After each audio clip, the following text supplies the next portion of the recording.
Hi there, and welcome to Axelbank Reports History and Today. Conversations with America's top nonfiction authors and why their books matter right now. I'm Evan Axelbank, and today we're going to speak with Dr. William Sturkey, the author of Hattiesburg, an American City in Black and White. This is his second book. He's a history professor at UNC Chapel Hill. Thanks so much for being here, Dr. Sturkey. Thank you so much for having me. Before we start our interview, I do want to invite listeners to our Patreon page to ask for your support in keeping the show going. Go to patreon.com/AxelbankHistory. We're going to donate part of your contributions to a charity for children's literacy. Hattiesburg, Mississippi, a city of 45,000 people today. It's about 70 miles north of the Gulf Coast. It's currently a majority black city and is the perfect place, Dr. Sturkey argues, to study the way Jim Crow, white supremacy, and the civil rights movement have intersected in the South. Dr. Sturkey, first of all, when and why did you decide that? And why do we have to add Hattiesburg to our collective consciousness when it comes to the study of race in America and of America in general? So I first became interested in Mississippi when I was in graduate school, and I was learning about the civil rights movement. And I was really drawn to the struggle there, largely because it was perhaps the worst or the hardest place to achieve Black rights. And I really admired the courage and the faith of those freedom fighters who were working in Mississippi. I was just in awe of what they were able to accomplish, against such great odds. And I was really interested in Freedom Summer. I was interested in the Freedom Schools of 1964. And what drew me to Hattiesburg was really the Freedom Schools. So I wrote my master's thesis on those, and then I thought I was going to write a dissertation on those. And the Freedom Schools in Hattiesburg were this incredible experiment with teaching young people about Black history, about civil rights movement, and helping to really fold them into not only the civil rights movement itself, but become local leaders, train local leaders for the future, which is what they did. But anyway, the Freedom Schools opened on July 2nd, 1964 in Hattiesburg. And it's this amazing scene, okay? They get hundreds of kids, 600 kids turn out for the first day of Freedom School, and they're clapping and they're singing and they're coming to the churches. And, the kids get so excited, and so many of them come that they actually have to close Freedom School registration, right? They say there's no more room here in the basements. We're simply out of space. And the kids, there's actually a story, the kids start sneaking their friends into school, into Freedom School. They start unlocking some of the basement windows and letting them sneak in because there weren't enough spaces in Freedom School. So imagine that, right? Kids sneaking into school as opposed to out of it. One of the people who showed up that day was an 82-year-old man. And the local newspaper interviewed him. They said, there's all these kids here. Some of them are 5, 6 years old. Why are you here? Why are you here with these kids? And he said, I just want to learn how to register to vote. And so something was happening at that moment. That was also the same day, July 2nd, that Lyndon B. Johnson signed the Civil Rights Act. And these people just came to these churches because they thought their lives were going to be better, that they were going to be more free than anybody who had lived in their society before them. And so I was drawn to that moment. I was wondering what was going on there. I was wondering what happened to the Freedom Schools during that summer and what happened to those young kids later on in their lives.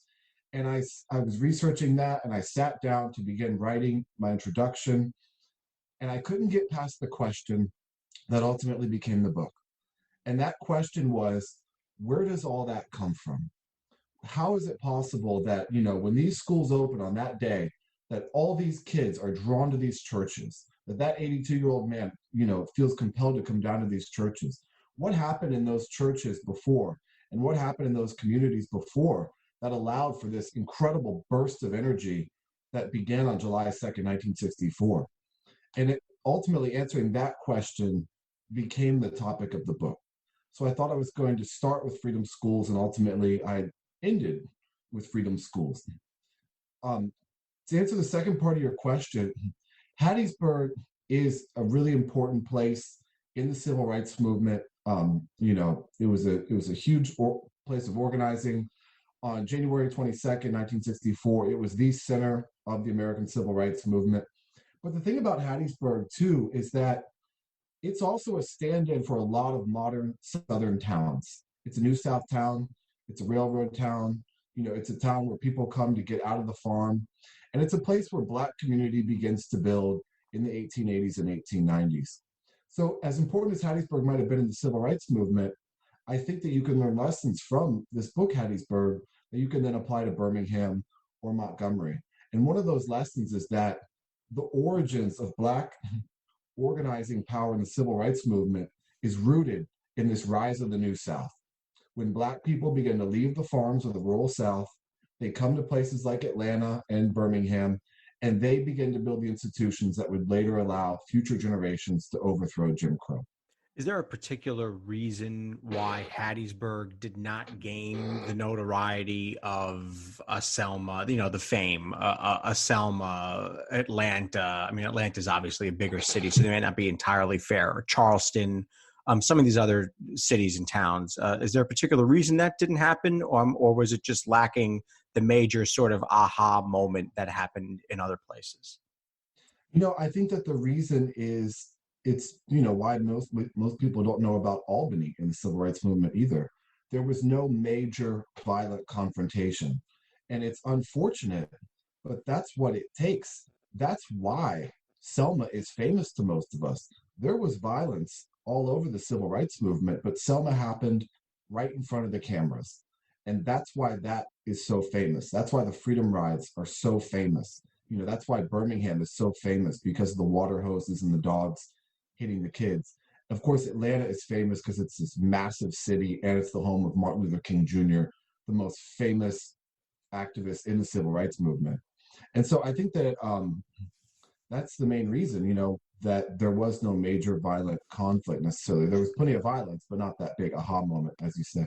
So you say in 1880, let's go back here to, I guess, what qualifies as the beginning. In 1880, Hattiesburg, you say, is the quintessential town of the New South that emerged after Reconstruction. And you argue that while Jim Crow is frequently portrayed as an unbending, static system, Jim Crow actually evolved over time. Why is it important to know that? And also, how does it evolve in Hattiesburg? You say that whites and blacks both collided here after the Civil War. One of the major reasons why it's so important to understand that is because we have this perception, I think, from a lot of people that Black folks in places like in Mississippi were doing nothing more than sitting around getting lynched for 80 years, and we don't actually know many details about what it is they did in between the end of Reconstruction and the civil rights movement. They weren't just merely victims, they were active participants in their society. And I think that's important to understand because it helps us understand Black people's history and their contributions to these different cities and the country itself. The way that Jim Crow evolved was there was a few different things were happening.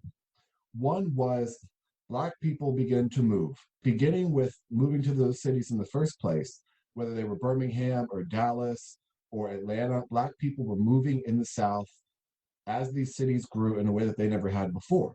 And that movement allowed them to gain some level of freedom outside of this white gaze, right? The sharecropping system, the Jim Crow system, was designed to make sure Black people couldn't make decisions about where they lived or worked. But if they got up and they left, then they were making those decisions. They could also leave the South, which is a major fundamental change, because when they leave the South, they can vote, they can help influence Northern politics. The other major issue is the Southern economy. The nature of the Southern economy, as I show in the book, as white Southerners are trying to hang on to Jim Crow, they're navigating through their own struggles and challenges. And part of what they have to do is to start making some concessions, or at least alter things a little bit, in order to deal with their own economic realities. And in Hattiesburg, that very much came to a head when they had a problem with a lynching at the exact same moment that they were trying to recruit this new garment factory. And they had to say, well, wait a minute, we got to do something about this because the factories aren't going to want to come here if our town is filled with these lynch mobs.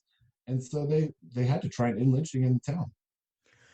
Another thing you say that I think was just fascinating in the book is that it's just as important to study white history as it is Black history when it comes to studying Jim Crow and the intersection of all these forces.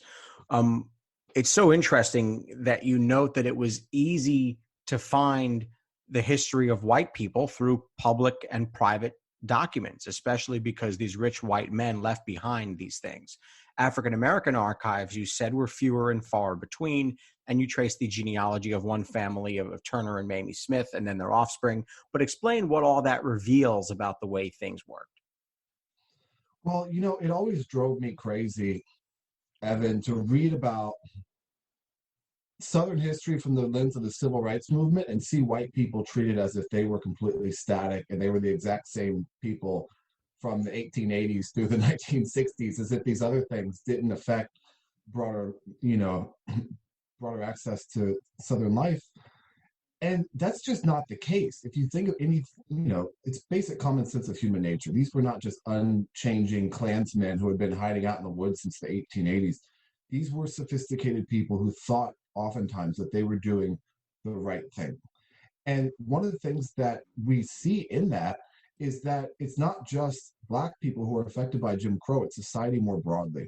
There are losses for both white and Black citizens because of Jim Crow. Sometimes it was incredibly inconvenient, like when they were trying to build the military base during World War II. Jim Crow was a great inconvenience. And I think we also see how race changed because of these economic factors, not just, these waves of activism. There are other ways that race in the South changed.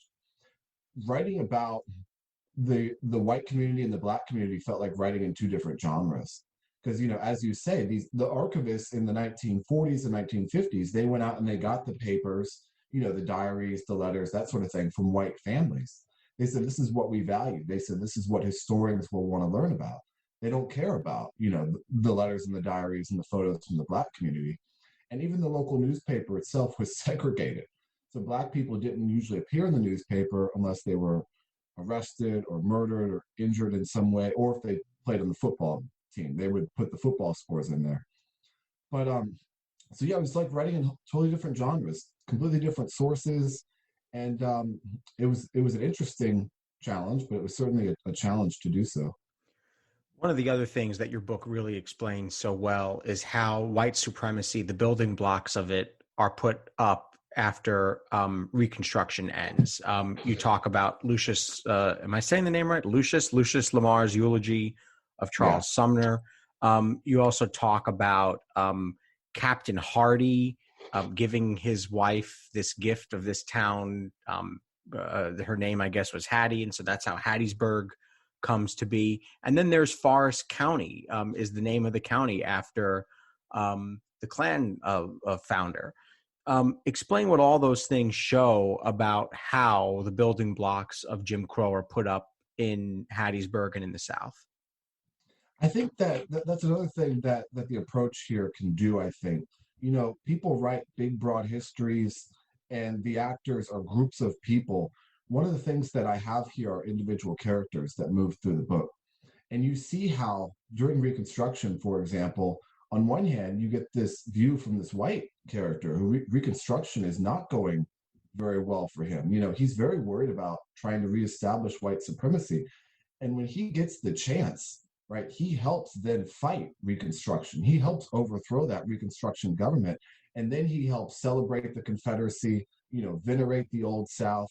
And he's actually doing all of these things in real time, from the individual perspective. And these things are benefiting him. He's getting new opportunities and he's restoring white supremacy across the state. And if you look at his letters and what he wrote, this is precisely what he wanted to do. He explains it as he goes. And then on the other hand, you see the real results for an African-American family. So, we might know a lot about how Black schools began to close, but we don't always get the individual perspective. So, for the Black family highlighted in my book, Reconstruction is a time where, the guy gets to go to school. He goes to one of these Freedmen's Bureau schools, then he gets to go to essentially what is a teacher's college, and he gets to have an opportunity to become a teacher because of Reconstruction. He's able to leave the farm where generations of his family had worked. But then, because of these other factors, because of this restoration of white supremacy, he begins to lose out on pay. He begins to realize that he's not going to be able to be a teacher anymore, and that he's going to have to find a new life for his family. And so I think that's one of the things that I hope the book does, is put real people at the center of these broader stories of Reconstruction and white supremacy to show how these outcomes can affect individual lives. And it's fascinating because even as you say, at the nadir of Black Southern life, you argue that there is this tremendous opportunity. It goes back to that thing that you were saying about how people weren't just sitting around, as you put it, getting lynched all these years, and white people were changing as well. What were the unintended consequences of Jim Crow laws that were designed to keep white people on top? You say that, this opportunity persists through the African American spaces. So I think the most obvious and the greatest one is the rise of Black institutions and community organizing traditions. And I'm certainly not the first author to say this, but I am somebody who has looked at this across time. And so, when you get to the civil rights movement toward the end of the book, it makes complete sense why, they were organizing in some of these churches, because you have the history of these churches going back, to the late 19th century. And so that's the real key. The way that Black people poured their resources into their communities to build schools that help uplift their children, and then to actually lay the actual foundations, the brick and mortar foundations of the civil rights movement that would later come. We're going back in time a little bit here, but I did want to ask you this question because it was one of these parts of a book. You're reading a book and you go through and you think this is interesting, this is great, and you're absorbing. And I took a lot of notes as I was writing your book, but there was a part where I just had to stop. It was page 38. And you describe slave labor in pretty vivid detail. I just want to ask why it was important for you to describe what it was like. And I realize we are going back in time a little bit here, but why was it important to stop and make the reader really absorb what they were all going through on those fields? I think a lot of times history is sort of whitewashed. People don't want to talk about the actual thing. But in order to understand why slavery and sharecropping potentially was so difficult for individual people, to understand their motivation for leaving the farm, you've got to really gain a sense of what that work was like in the day. The way that we'll all move around our day, the most important thing today, the thing that we're looking forward to the most, the thing that we're looking forward to the least, those are really important parts of our lives. That's an important part of our experience as human beings on this earth.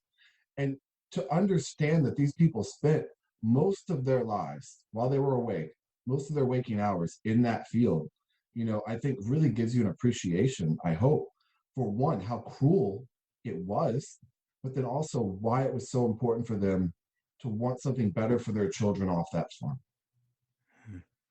Yeah, just reading about the pain that they lived with and the backbreaking work and the long hours. Can you imagine how much sweat it must have been? It was a part of the book that made me just stop and think for a minute.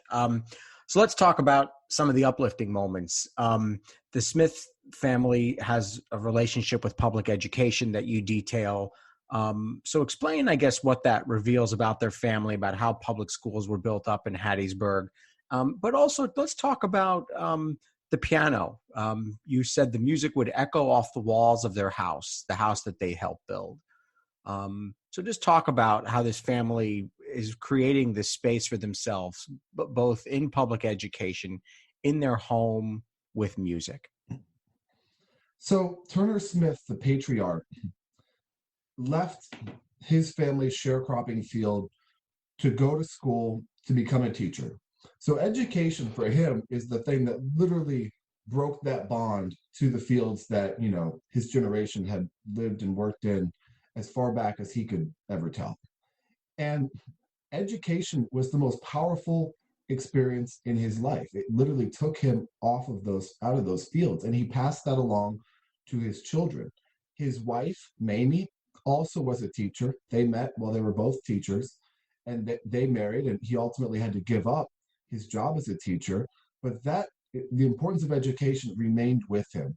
He thought that education was a way to free yourself from relying on white people to give you work, that you could make something of yourself, that you could be more self-reliant.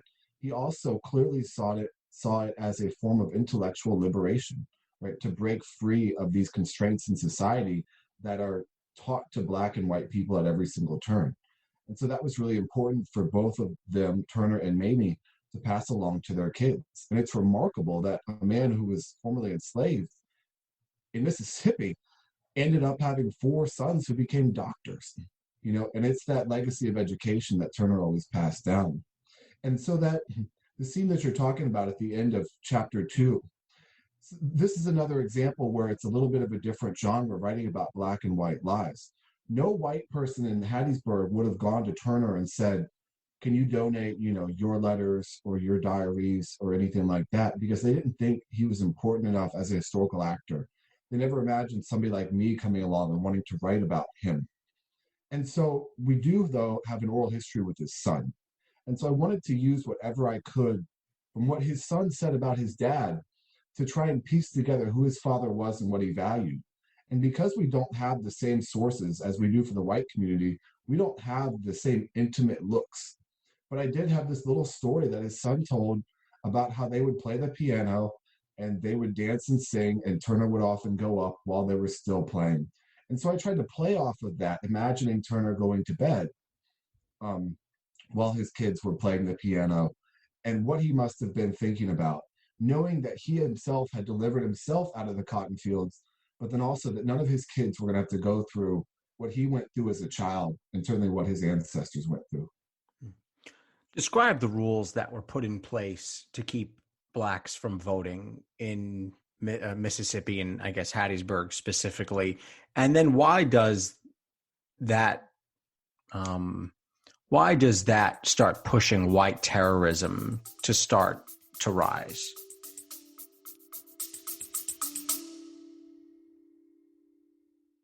Baking from our childhoods just sticks in the memory, doesn't it? We never set off on holiday without piles of Tupperware. And there'd always be Bakewell slice, flapjacks, and tray baked scones in the boot. Do you not do that, Lisa? No.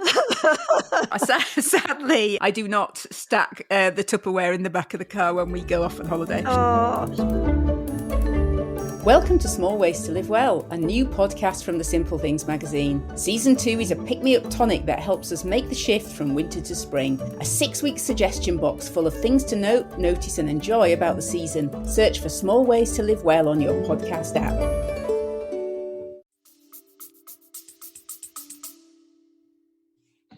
So, everybody, there was a few different components of Jim Crow era voting. People talk about poll taxes, grandfather clauses, but the literacy test is the real issue. So the literacy test is created after the overthrow of Reconstruction. It's designed to kick black people off the voter rolls.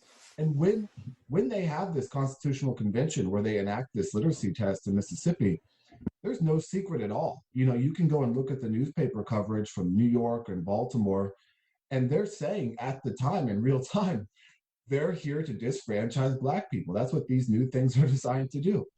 And so the literacy test allowed registrars in a county to give this test, this understanding test, if you will, to potential voters. And it had to be taken in person, and there was no oversight. So you show up, you try and register to vote, and the person can ask you whatever they want, and then declare whether or not you were, you understood the Constitution well enough to vote. And so obviously black people were just disfranchised on, this psych test. If you look like you were black, then you were going to fail the literacy test. So we had people that had graduate degrees, that were failing this literacy test. And then later when federal registrars came in, they actually found some of the white voters had signed their names with an X. They were literally illiterate, but they somehow managed to pass this literacy test. They couldn't even sign their own name. So it just helped reveal, how prejudiced these tests were.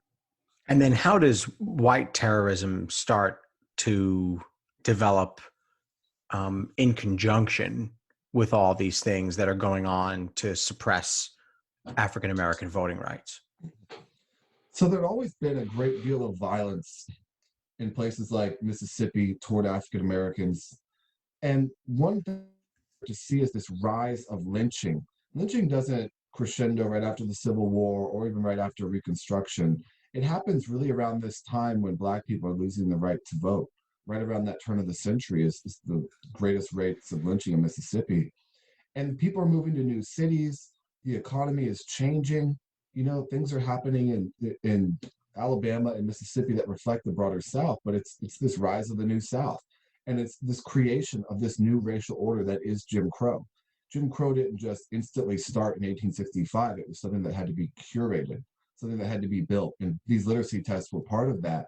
And another part of that was this anti-Black hysteria that you saw spread across the entire South, where newspapers and politicians and everybody else, were producing plays like The Klansman, for example, that depicted African Americans as these, bloodthirsty rapists.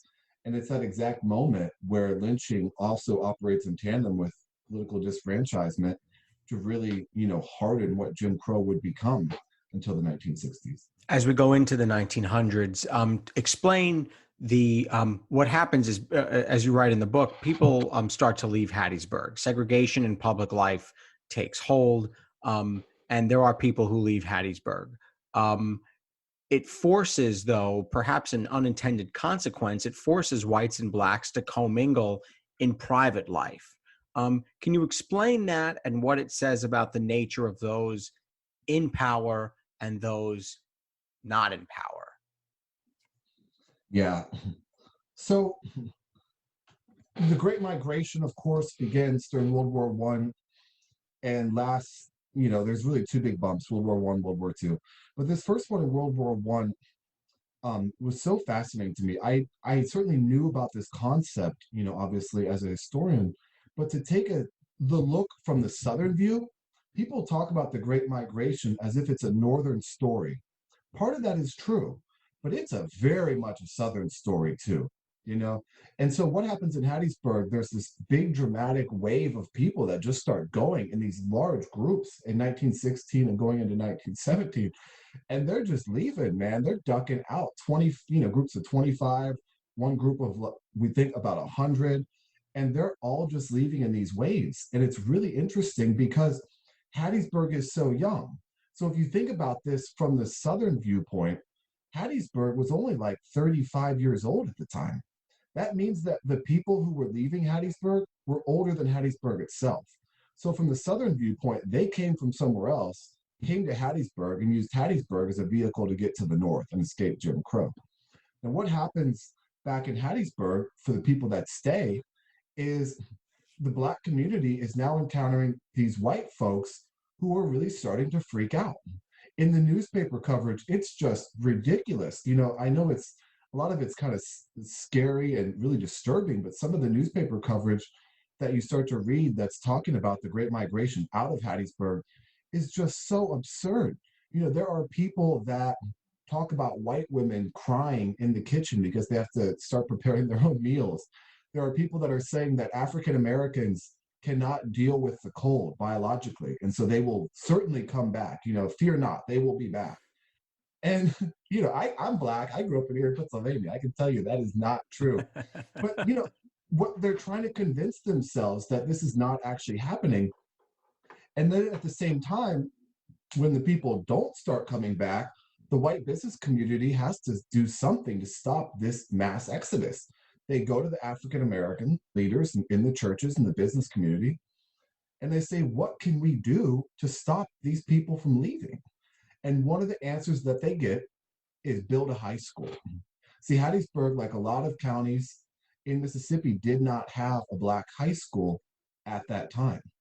They built the Black high school in 1921 directly in response to this mass exodus. Now, I didn't have the evidence that said, look, we're doing this for this mass exodus. There was an LA Times article that interviewed local leaders, and that's pretty much what they said in the LA Times article.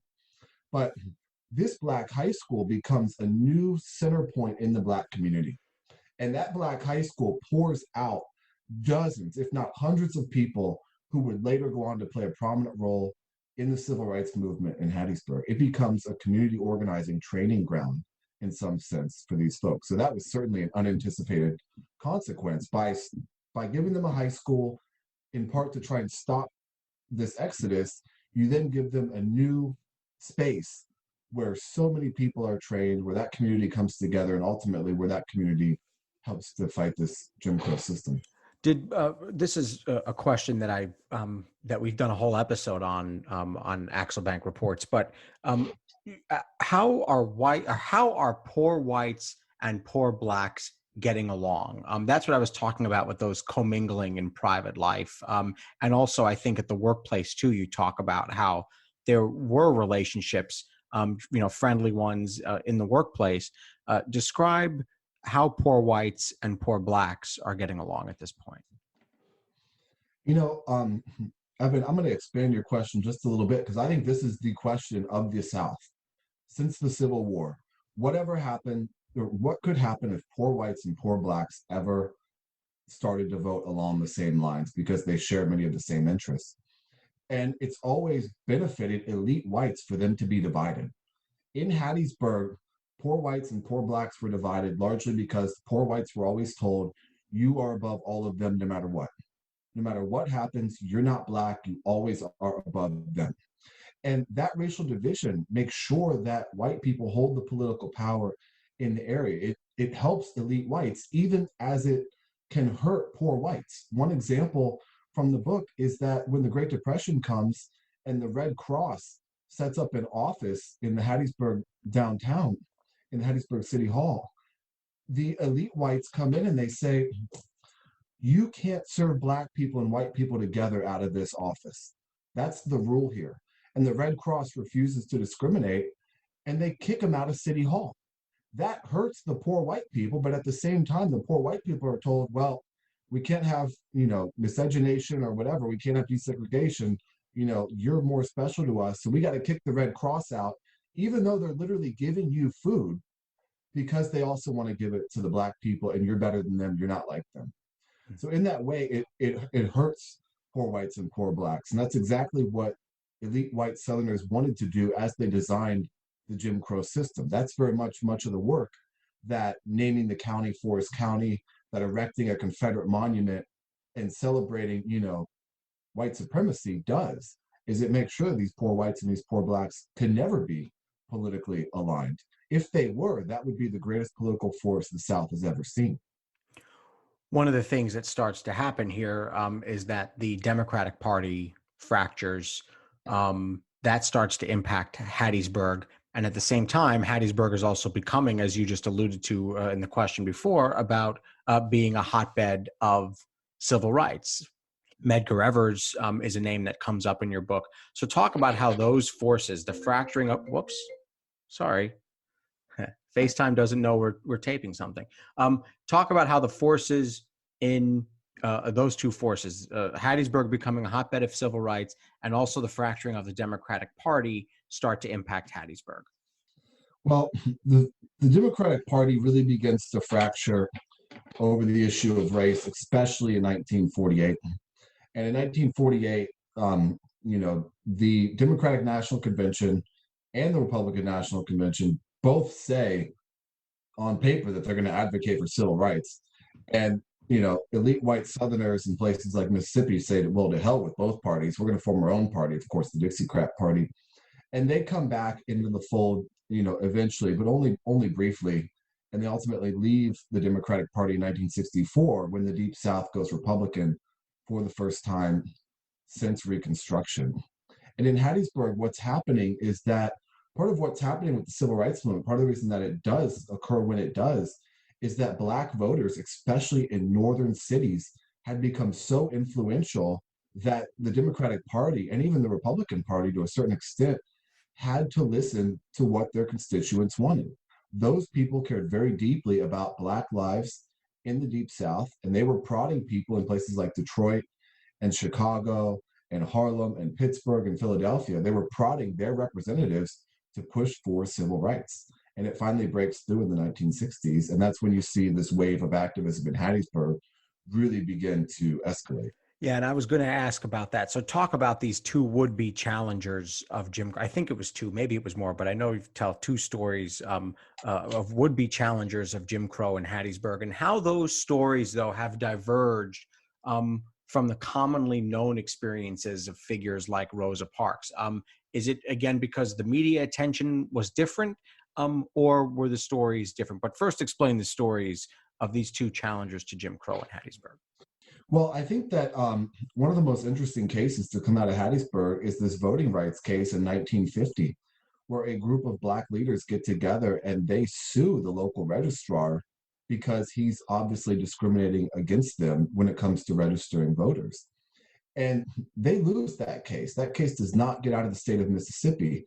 But, if they had some more organizing muscle behind them, they certainly could have proven that they were being discriminated against, just like they were able to do 15 years later. But, the reason that I don't think a story like that a lot of the Black activism before the civil rights movement is part of our national narrative for many people is because it's not just a victory story. It's not something that suggests that America is in a constant march toward progress, when in fact, in the 1950s, there were people standing up and saying, this is wrong. Even before the 1950s, there were many people who stood up and said, this is wrong. Rosa Parks was far from the first African-American to launch some sort of a protest in public transportation. But that is a resounding victory, the Rosa Parks story. That is a win, right? Without question. And I think that's one of the reasons that we like to celebrate Rosa Parks, was that, America was just innocently sort of moving along. And then Rosa Parks said, no, this is messed up. We need to change this. And then America, of course, said, oh, you know what? You're right. Let's go ahead and change it. That's all that happened, actually. That was it. Yeah, all these books Right. that we have are, yeah, right. Right. So, yeah, I see what you're saying. You're saying that the neat bow that can be put around the Rosa Parks story is much easier to handle than some of the other ones. You do right that the strength of white supremacy wanes in the 1960s. But how do you connect that to the way that Hattiesburg is founded, with all these forces that brought people together for economic reasons? Well, it's one of the reasons Hattiesburg isn't more famous, because the town, by the 1960s, the town had been wrapped in 30 years of trying to bring in new businesses, promote itself as being a business-friendly environment. They're constantly hustling to try and pull in new investors. After the Great Depression, it's a constant hustle for decades. And by the 1960s, when the CBS National News and the NBC National News are standing there with cameras, they're filming the protests happening, and the New York Times has a reporter there. You can't go beat those people up on national TV. You could, but if you do, your city looks terrible, and it undermines the efforts that you're making to try and bring in new businesses. And so there's this gaze on them that is so effective because of their own economic uncertainty that makes Hattiesburg a relatively safe place in terms of civil rights protests, at least in early 1964, because they can't just go, like in Birmingham. They learned the lesson from Birmingham. They saw what that did to Birmingham and their reputation. They can't just go and attack them like they would have in the early 20th century.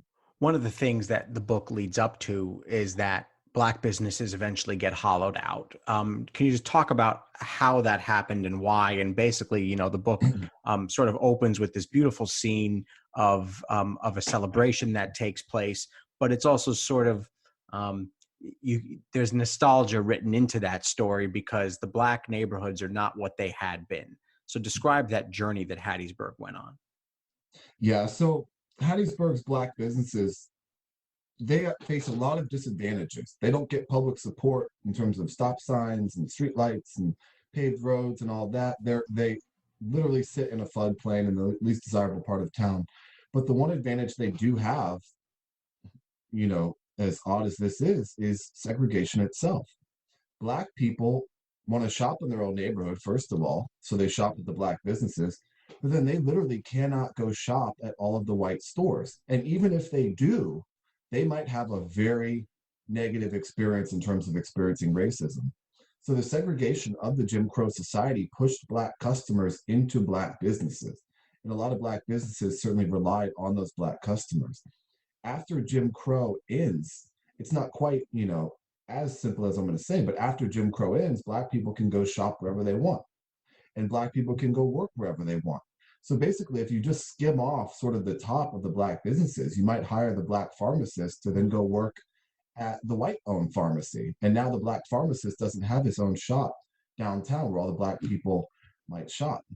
And so it's that sort of process by which the South is desegregated, but then also a lot of Black people start to go into white-owned businesses. And this is also the time where we get more and more chain stores coming in. Walmart emerges in the wake of the civil rights movement, for example, and those all begin to suck up the mom and pop shops for white and Black people, but they hurt Black people disproportionately, or Black businesses disproportionately. What becomes of the family of Turner and Mamie Smith? Trace a bit of their genealogy here and where they wind up. A bunch of them have been very, very successful. Yeah, so Turner and Mamie Smith, a couple of their sons who became doctors decided to leave the South. Every generation then faced, after the Great Migration, this question of, well, do you stay or do you go? And if you are a doctor, you had a lot of opportunities to go. So a couple of them did leave. One moved to Ohio, one moved to California. Their daughter moved to an area just south of Memphis, but the two oldest sons stayed. And the two oldest sons played a role in helping to build the foundations of the Black community and helping to, their names are on the churches where the civil rights movement was held, basically, locally. And their family eventually sort of scatters outside of Hattiesburg, but they are an incredibly important Black family that helps guide Black life there through the 1960s. And you said 4 of them became doctors. Yep. So where is Hattiesburg today?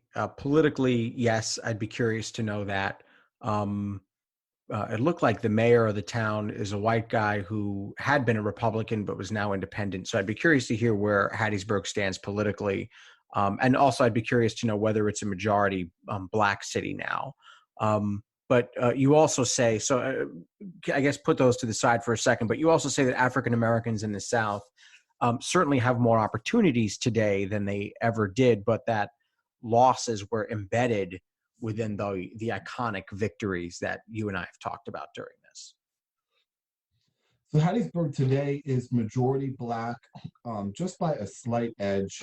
It used to only be 1/3 Black, but a lot of what Hattiesburg today resembles is sort of the classic Southern post-civil rights story. White people begin to leave the cities. They've found these private academies. The schools don't ever desegregate. We just get new white schools that are created. But it is a little bit different from the classic Southern story, I think. I think largely because its proximity to the coast.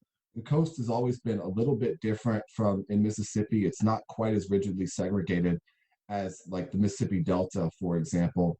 But then Hattiesburg is also really a college town. So Southern Miss, the University of Southern Mississippi is there. And that really grew during World War II and after World War II. And because of that, there are a lot of people who have moved in that aren't necessarily as beholden to the old racial and political traditions of the past in Mississippi. And it's led by this mayor who is a millennial, I think. And young guy, yep. And so he seems to be operating with a different perspective in that he's seeing a lot of these things with some fresh eyes. It's important to realize that Jim Crow isn't that far past us. Anybody who grew up in the South before 1964, 1965 lived in the Jim Crow South. And a lot of that way of life still governs the leadership in different places in this country. My father was born in 1948 in Little Rock, Arkansas. He grew up in the Jim Crow South. And so I think part of what's happening with the new generation, they didn't go to school learning the same things, right? They didn't grow up learning the same things. And I think he's seeing things a little bit differently. And probably the most, I'll say impressive to me at least, way that he's responded to some of these recent challenges about our past is he actually called for the Confederate monument in Hattiesburg to be taken down. And I think that's probably pretty rare for a mid-sized Southern mayor to actually do, certainly a white mid-sized city Southern mayor to do. But he's a little bit more progressive, I think, than you might expect a white Republican in Mississippi to be. As we listen to this episode and we read your book and we think about the lessons of Hattiesburg, but also of other cities in the South, but let's focus on Hattiesburg. And as we go through this very difficult and sometimes confusing and sometimes very clear moment in American history when it comes to race relations, what should be the lesson of Hattiesburg that we take with us from your studies to inform us of what we are seeing in front of us here in the year 2020? Let me give you a very short answer, and then I'll give you a little bit of a longer one. Part of what I wanted to do was studying so much of the economic history of this town. And I learned the importance of that certainly as I went through. But part of the black-white wealth gap, part of the reason that white people historically in the South have had more wealth than black people is not just because they're more innovative, or even just that black people face segregation. They have had enormous access to external resources provided by the federal government and by companies all the way from Philadelphia to London, right? And that helps explain a lot of the issues with this gap right now. The other thing that I want to say is that if you just think about Black history, I don't think I realized this until my uncle told me this after reading my book. And monument debate was up in the air and all this and that. But he said to me, William, I get what you've done here. This is a monument to our people. So this is putting Black people back at the center of this story that we tell ourselves in America, not just during slavery or not just during the civil rights movement, but during those years in between, right? Black people didn't get to build things in the same way as white people because of racial segregation. And one of the things that we can do is not erect monuments necessarily to African Americans, not just that, but to study their lives as if they were whole, complete people who made real contributions to this region and to our country. And I think, that to me, thinking about that has always been really powerful. But that's clearly what I wanted to do, to highlight the contributions of African Americans, to show that Black people have a history that goes beyond just, being mere victims. I had the opportunity when I was in Hattiesburg last time to meet the descendants of the Smith family. And, when your family gets treatment like that, you're just so grateful, because if you're Black and you think about the past, it's just, oh my God, these awful things were happening to our people. That's our history. But Black history is so much more than that. There were victories and there were really empowering moments. And I think that's important to establish as we look forward and think about our history. We did talk a little bit about the violence that Hattiesburg saw. Just to wrap things up here, how do we use the lessons of the conflict that we saw in Hattiesburg to inform our own thought process over things like police shootings and the Black Lives Matter movement? Well, first of all, that this is nothing new. Black people have been protesting police violence since the 1800s. And gosh, when I would go through, Black Lives Matter was happening as I was researching the book. And as I lived in Hattiesburg, Trayvon Martin was killed. And I was going through old newspapers at the time every Saturday. And my God, I saw so many news stories of Black people getting killed in Hattiesburg from the 1920s and the 1930s. It was all over the place. It was immeasurable. That this is not something new. What is new is the technology that can document it and can prove what happened. But then also, and I think this is the one thing that I could wish this book would do, if you know anything about the history of voting rights in this country, what it has meant to the Black people that fought for it and what they had to go through to fight for it, you would never dare not cast a ballot if you were Black. And, that should be the most important cultural dynamic of Black life in America, is protecting that right to vote. And as we're facing a moment right now where, think about the challenges to voting, right? And the confusion and the chaos that we're seeing being sowed from the highest levels of our political power. Black people should vote like their lives depend on it. Their vote certainly does depend on it. But, out of respect for what people have been through, out of respect for what could come, Black people should vote. Dr. William Sturkey, author of Hattiesburg, An American City in Black and White. Thanks so much for joining us. Thank you so much. And certainly check out that book and also his Twitter profile, which is @William_Sturkey. I do want to invite listeners to our Patreon page to ask for your support in keeping the show going. Go to patreon.com/AxelBankHistory. We're going to donate part of your contributions to a charity for children's literacy. And thank you for listening to Axel Bank Reports History and Today. conversations with America's top nonfiction authors and why their books matter right now. Be sure to check us out on Facebook, Twitter, and Instagram at Axelbank History. We update those with clips from the show, guest announcements, and book recommendations. We'll see you next time. Thanks.